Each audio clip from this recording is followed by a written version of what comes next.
Tenemos algunas preguntas, algunas reflexiones que me gustaría compartirlas con ustedes. Em, Tenemos una pregunta que dice, ¿cuál es la mejor forma para evaluar online? Solicita tips básicos para armar un buen choice. Bueno, nuestra especialista en armar preguntas múltiple opciones, la doctora Paul, de manera tal de que me parece que ella puede dar una respuesta a esto, pero aparte no es la única forma de evaluar, sino que hay otras formas que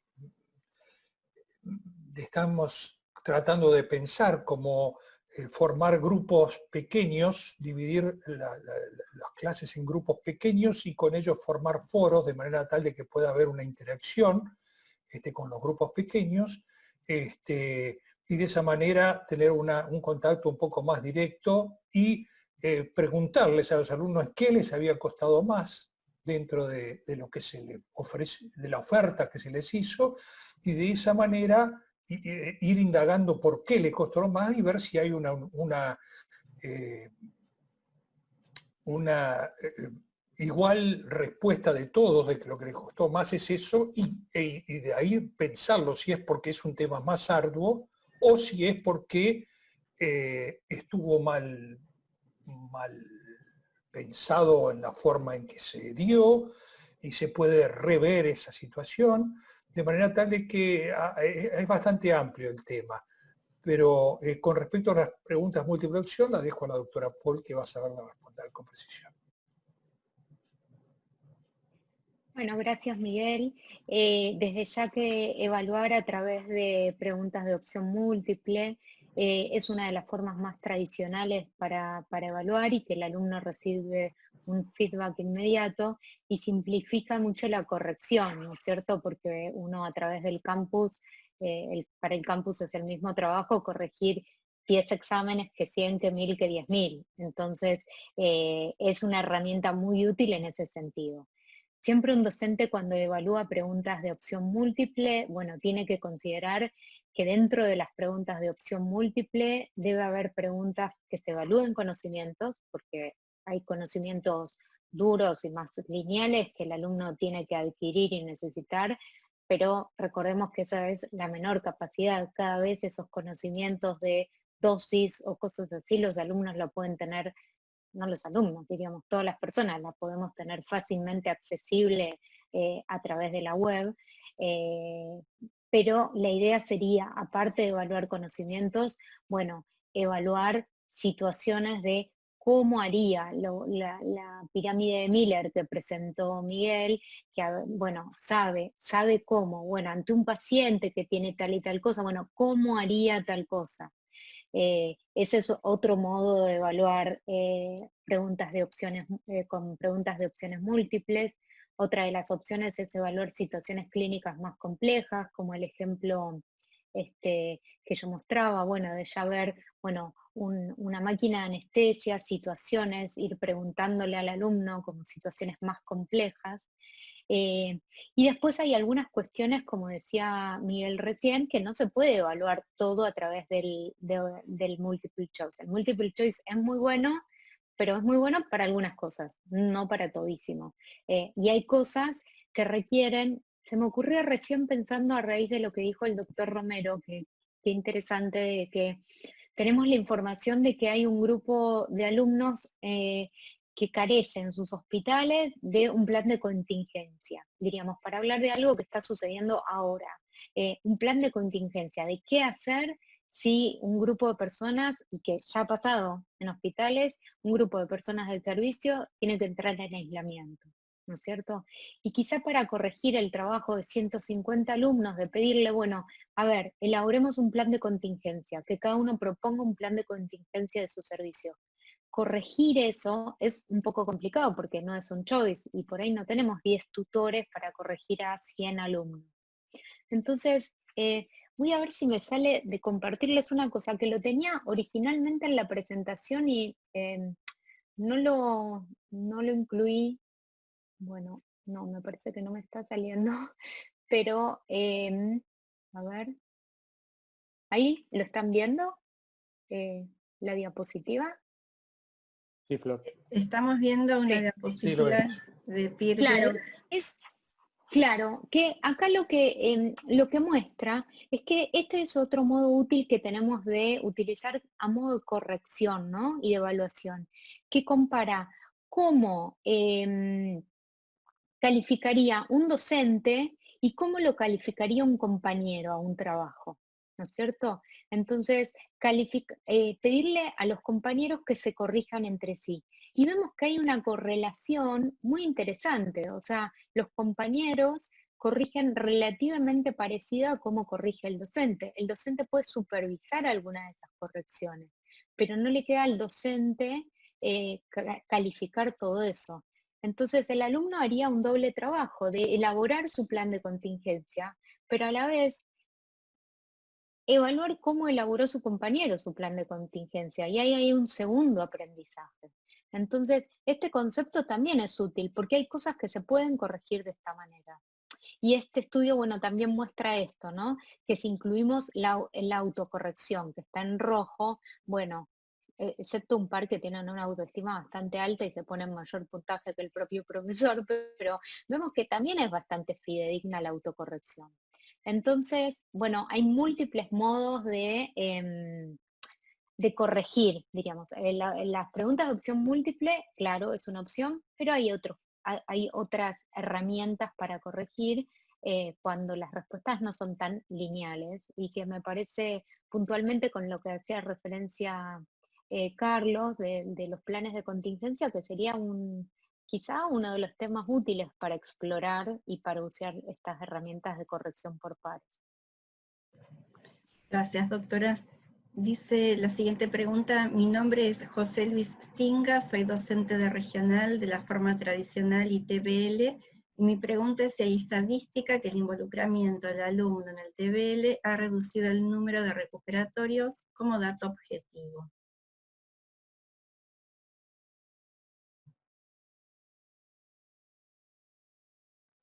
Bueno, ¿qué tal, doctor Stinga? Miguel Barbosa le habla. ¿Cómo le va? No lo tenemos exactamente porque no pudimos lograr una uniformidad en que toda una materia sea dada en el formato S. Entonces, si toda la materia es dada en ese formato, podemos tener una capacidad de ver una cosa versus la otra. Pero cuando tratamos de incentivar la utilización de esta metodología, pasaron varias cosas. Muchos la tomaron muy al pie de la letra y lo hicieron tal cual se pretendía hacerse. Otros la implementaron medio no por falta de buena voluntad, pero medio a como lo entendieron, que quizá no era justo. Y quizá no hemos podido llegar a una conclusión certera. La cuestión subjetiva es que los alumnos sí aprenden más. Subjetiva no por una cuestión de que yo pienso que, sino porque uno habla con los alumnos después y le dicen, ¿qué te pareció la clase de tal cosa? Y le dice, sí, estuvo bárbaro, porque me aclaró esto, me aclaró lo otro y pudimos hacer esto. Sería bueno que se hiciera. Y todo ese entusiasmo y esa explicación que daban sobre las clases hacían notar que era diferente a cuando uno entraba a la clase por la parte de atrás de la clase y veía prácticamente el 50-60% del auditorio sin prestar atención. Y como dijimos, si no se presta atención, no se puede aprehender lo que se está diciendo, ¿verdad? Lamento no poderte dar una cuestión cuantitativa, pero en lo cualitativo creo que sí, que creo que no hay dudas. Gracias, doctor. También preguntan qué número de participantes como máximo consideran ustedes que admite un foro pequeño.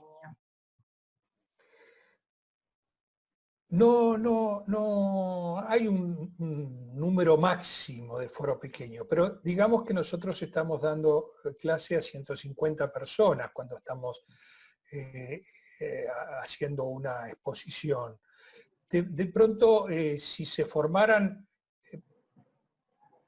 grupos, lo mejor sería que los grupos fueran diversos, o sea, que hubiera gente de Capital, o sea, de Arba, de Provincia de Buenos Aires, de Neuquén, de Formosa, o sea, 2 o 3 personas, 1 o 2 personas de cada lugar y tener un conjunto de 10, 12 alumnos, y entre ellos se discuta uno de los temas de evaluación. Y ver, entonces ahí puede el docente recibir el feedback, el docente, de cómo llegaron las clases que se dio. ¿Entendieron? ¿No entendieron? ¿Se entendió?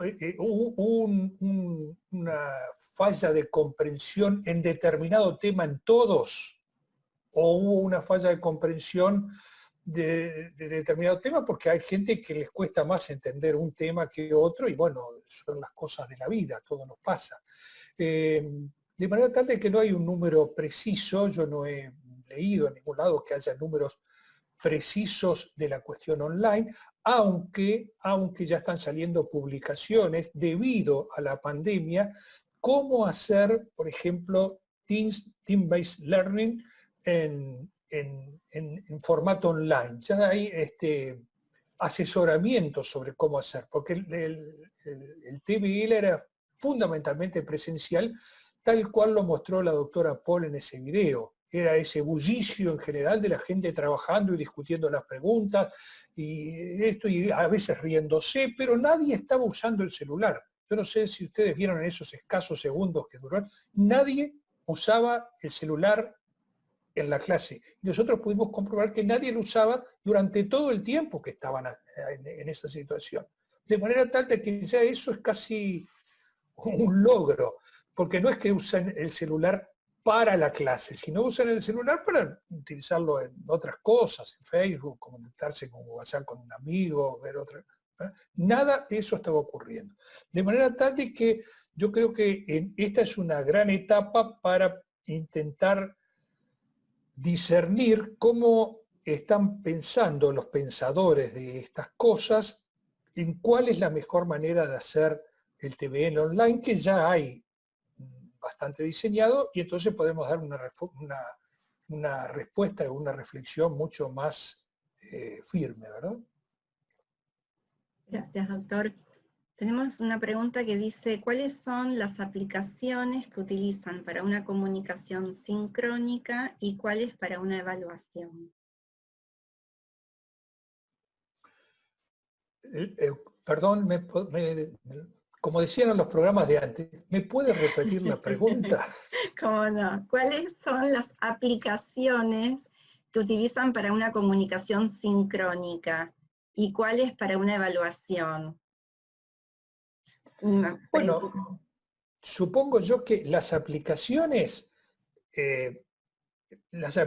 son las habituales que permiten poder interactuar entre un grupo de gentes, uno de los cuales es el docente y los otros son los estudiantes, ¿verdad?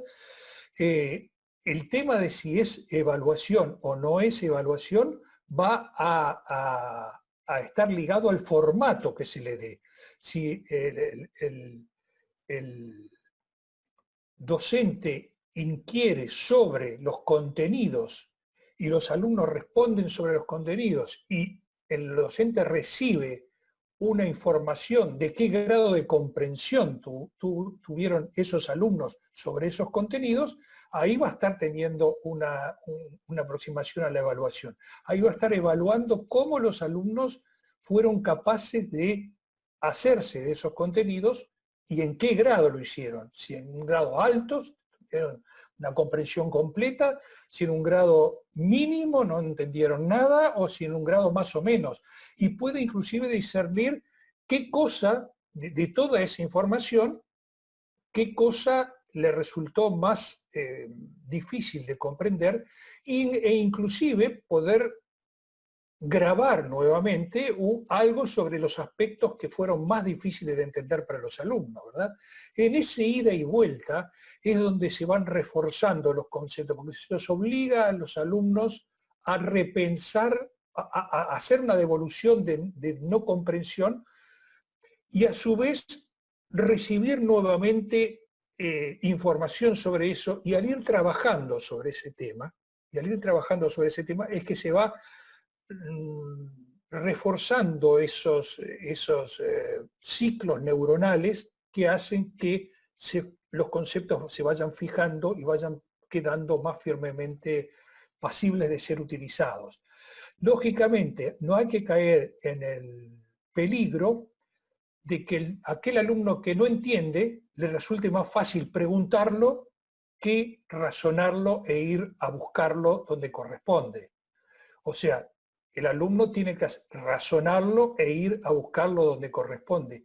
Y quizá en esta está la habilidad del docente de no contestarle en forma facilitadora a la pregunta, no darle la respuesta, sino darle indicios y darle, mira, para resolver eso lee tal cosa, o para resolver eso fíjate en tal o cual trabajo científico, o anda a buscar en el libro tal y léelo, y después lo charlamos, y entonces lo induce a nuevamente retomar el contacto con el objeto de duda y tratar de aclararlo, ¿verdad? Y el ida y vuelta a eso va reforzando los conceptos, los conocimientos que va agregando. ¿Estás muda? Sí, hay como ruido de calle y trato de que no entorpezca, pero me olvido. Decía que en relación con lo que ha estado comentando, creo que se combina esta pregunta-comentario que consulta por otras formas de evaluación online que utilizan, ¿no?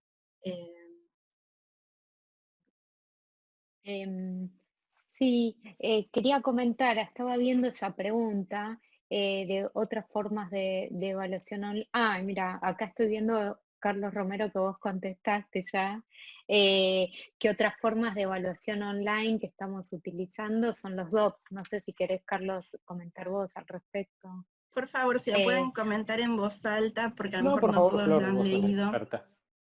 Ah, bueno, nos preguntan, bueno, otras formas de evaluación online.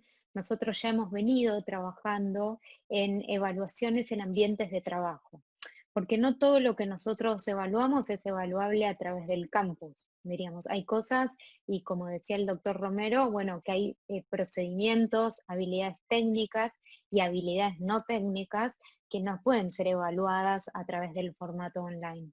Entonces, las evaluaciones en ambientes de trabajo, estamos utilizando una herramienta que es DOPS, que es la evaluación directa de las habilidades en los procedimientos, en los cuales uno puede evaluar el desempeño y la destreza de un residente al realizar un procedimiento en particular. El procedimiento puede ser ventilación e intubación de un paciente, o puede ser colocación de un acceso venoso periférico o colocación de un acceso central, diríamos, uno lo puede definir. El punto clave de esta evaluación es darle pautas concretas al alumno de qué se va a evaluar. Siempre en esto los alumnos se sorprenden que uno le diga exactamente qué es lo que esperamos que haga. ¿Está bien? Como que le decimos exactamente en qué lo vamos a evaluar, cuál sería la lista de cotejo para evaluarse haciendo eso. Y aún así, hay cosas que, claro, que un alumno que está empezando puede tener dificultades en realizarlo. Entonces, le pedimos al alumno que se filme en un video que no puede durar más de 1 minuto y medio, porque el observador también tiene que tener un tiempo luego al recibirlo de corregirlo, en los cuales queremos que nos muestre cómo prepara los elementos para ventilar e intubar a un paciente, cómo realiza la ventilación y cómo realiza la maniobra, por ejemplo, de intubación. y ese video es enviado y puede ser evaluado en forma asincrónica y remota por un tutor y hacerle una devolución, darle un feedback con las características que decía el doctor Barbosa de que tiene que dar un feedback constructivo en el cual el alumno también reflexione sobre los aspectos que él ha tenido durante el desempeño de esa destreza, ¿no es cierto? Entonces hay varias herramientas que uno puede utilizar, hay algunas, puede ser un tutor que está en ese momento con el residente en el hospital, pero también hay otros instrumentos para evaluar online, y es lo que, bueno, el doctor Romero había contestado, y perdón que yo no había visto su respuesta, pero que estamos también utilizando dentro de la carrera. Muchas gracias, doctora. Creo que también su presentación responde a esta pregunta, ¿de qué forma confirman que los alumnos no comparten las respuestas de las evaluaciones y de esta forma evitan la posibilidad de consolidar el aprendizaje? Claramente los alumnos comparten la información, o sea, eso no queda ninguna duda, que los alumnos comparten la información. Bueno, después podemos hablar de los exámenes finales, pero los exámenes, estos cuestionarios en donde vemos que cada alumno entra un promedio de 10 veces a cada uno de los cuestionarios, ahí tenemos muy en claro que comparten la información, pero están aprendiendo. O sea, lo que nosotros queremos es que lo aprendan, no que lo aprendan de un docente, pero que llamen a un compañero y el compañero se los explique, ¿está bien? Finalmente el resultado es el que buscamos, que lo aprendan, ¿está bien? También puede existir la posibilidad que le dicen, no entiendo la pregunta 6, y le dicen poné la A. Bueno, sí, hay gente, diríamos, hay un dicho que se hace trampa jugando al solitario, pero después va a haber la instancia del examen final. Nosotros en el examen final, bueno, contamos con algunos mecanismos en los cuales intentamos que esta situación disminuya. Las preguntas son dadas a los alumnos totalmente al azar, o sea, todos los alumnos reciben un orden de preguntas diferentes, las opciones dentro de cada pregunta tienen un orden diferente, tienen un tiempo acotado para resolver cada pregunta y no pueden volver atrás a revisar una pregunta anterior. Con lo cual el flujo de información entre los alumnos ahí lo disminuimos un poco. La posibilidad es cero, no, pero creemos que esto es un modo de evaluar el aprendizaje. Luego estarán las instancias presenciales en las cuales evaluaremos otro tipo de destrezas. Yo estaba pensando mientras escuchaba la presentación, doctora, que la cantidad de información que tienen a través de esta modalidad respecto de las actitudes, las formas de acercarse a los contenidos de los alumnos es mucho mayor que en una clase presencial donde uno no sabe ni cuántas veces se acercó al cuestionario, ni cómo lo respondió. Hay una cantidad de información muy grande con la que cuentan y que les permite incluso reorientar después las acciones docentes. Bien, Sí, sí. el campus permite tener acceso a cada clic que hace cada alumno y cada docente en todo. O sea, nosotros, el docente puede decir cuál es la pregunta que más dificultades le presentó a cada alumno, cuántas veces entró cada alumno, cuál fue el primer día que entró, ¿no es cierto? Porque después también hay situaciones que hay algún alumno que puede tener una dificultad en una materia. Bueno, uno puede ir a ver cuál fue la trayectoria de ese alumno en la materia. Diríamos, en el formato presencial lo único que uno sabe es si asistió a clase o no, pero acá podemos ver absolutamente todos los clics y cuántos minutos y segundos permaneció en el campus. La verdad es que da una cantidad de información muy rica, como vos decís, Corina. Bueno, tenemos una pregunta más. Muchos saludos que me gustaría leérselos también. La pregunta con la que estaríamos cerrando la rueda de preguntas es, ¿cuántas, a ver, se me corrió un minuto, aparecieron otras preguntas. ¿Utiliza herramientas de trabajo colaborativo en grupos y cuántos integrantes? Utilizan herramientas de trabajo colaborativo en grupo y más o menos de cuántos integrantes, si es que la respuesta es que sí. Sí, Corina, las herramientas de trabajo colaborativo, como ser Dropbox, Google Drive, etcétera, el campus virtual, el entorno virtual de aprendizaje de la Asociación de Anestesia y Reanimación de Buenos Aires tiene la capacidad de poder compartir entre los alumnos de toda la materia documentos, videos, etcétera, archivos, entre todos los integrantes de esa materia. Así que ya en sí, nuestro entorno virtual de aprendizaje cuenta con la herramienta de trabajo colaborativo, razón por la cual todos los alumnos pueden disponer de la información que cada docente le sube al campus virtual. Es decir, no es necesario que se cree un Dropbox o un Google Drive el docente para que todos los alumnos ingresen, sino que se puede hacer desde el campus virtual, razón por la cual es una comodidad infinitamente superior. Hay mucho interés en las preguntas de multiple choice. ¿Cuántas preguntas son las adecuadas para un multiple choice online? ¿Se utilizan la técnica de múltiples intentos? Y en tiempos de pandemia, el choice, a ver, voy a leer, ¿cuál es el mejor formato para evaluar en estos tiempos de pandemia en forma online? Y bueno, esto, la evaluación y el formato de choice como herramienta de evaluación produce muchas preguntas. ¿Tienen número de preguntas adecuadas para un choice online?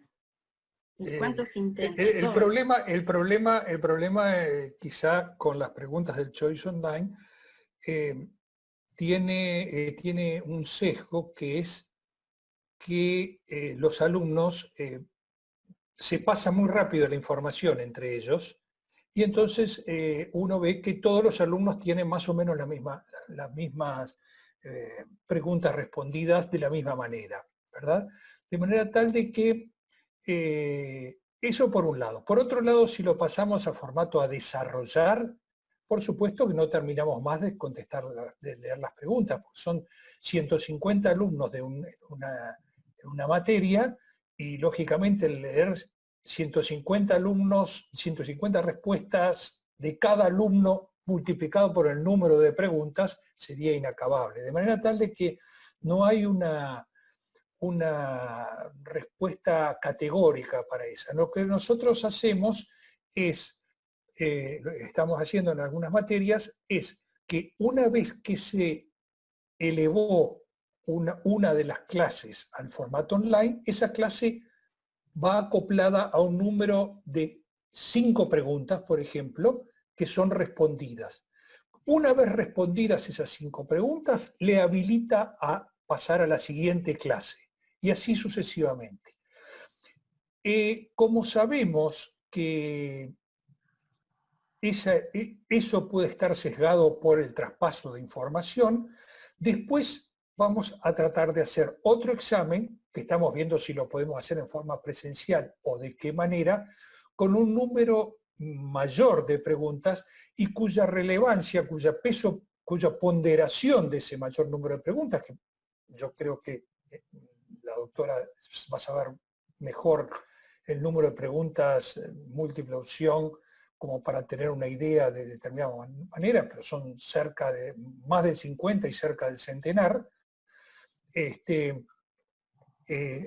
La ponderación de ese otro examen va a ser mucho mayor que de las preguntas, las otras cortitas. Sin embargo, todo sirve, porque en la medida que, como decía la doctora, no sea un simple pasaje de información, en la 1 marca la A, en la 2 marca la C, en la 3 marca la B, y el alumno haga solo eso, si hay una especie de explicación, no es tan importante que todos hagan ese mecanismo, porque ese mecanismo a su vez conlleva una transmisión, recepción y transmisión de información que de alguna manera participa del aprendizaje, ¿verdad? Gracias, doctor. Bueno, la gente agradece mucho, dice que han sido presentaciones excelentes. Agradezco esta exposición y visión de futuro que nos ha brindado Miguel, doctora Florencia Poli y Carlitos. Lograron que me sienta joven, cordialmente un gran abrazo. Gracias, excelente.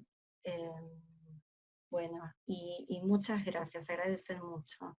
Nosotros tenemos que ir cerrando. Sí. Los agradecidos somos nosotros, Corina, porque son las 9 de la noche y estuvieron presentes al firme, de manera tal de que a nosotros sí que nos hace sentir jóvenes. Bueno, mis compañeros de panelistas son tremendamente jóvenes, pero en lo que a mí respecto sí me hicieron sentir muy joven. Muchas gracias a todos y buenas noches. Gracias a vos, Corina, especialmente. Gracias, yo les quiero agradecer mucho su aporte sobre cómo se aprende y de que esto es factible en este tiempo, ¿no? Y que resulta, que da resultados, es lo que nos han transmitido en estos tiempos tan nuevos y, como usted dijo, doctor, inciertos, que estamos viviendo actualmente. Nos han mostrado además que es posible mantener ciertas continuidades, que también en este tiempo es tan complicado, y que las clases y la formación es posible y es una continuidad en este tiempo tan lábil, tan incierto, y que es posible, y donde ustedes han demostrado que se han adaptado al contexto, y no han quedado atrapados en el contexto, sino que han, en esta situación, encontrado rápidamente una alternativa, y donde les pueden brindar a la gente que estaban formando como esta estructura y esta continuidad y este sostén de que a lo mejor el mundo ha cambiado mucho, nuestro mundo, pero igual hay cierta continuidad. Así que muchísimas gracias, y además por compartirlo, ¿no? Compartir la experiencia, el conocimiento y lo que han estado haciendo y elaborando en este tiempo. Llegan más mensajes, pero tenemos que cerrar. Después los vamos a compartir de modo privado en todo caso. Bueno, muchísimas gracias. Que tengan muy buenas noches. Gracias, buenas noches. Buenas noches a todos. Muchísimas gracias, buenas noches.